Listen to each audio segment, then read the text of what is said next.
Tomato season has got me in a real chokehold. As soon as they start ripening on my vines, I eat them for breakfast, lunch, and dinner.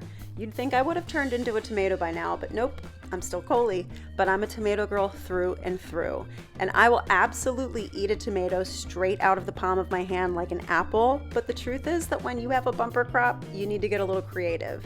Enter these cheesy baked tomatoes. This recipe is so good, and it's so easy, and it's so forgiving. You can honestly make it with whatever you have at home. I'm using sharp aged cheddar today, but you can use literally any other cheese. Goat cheese? Yes. Feta? Yes. Parm? Yes. Mott's? Even vegan cheese. It all works.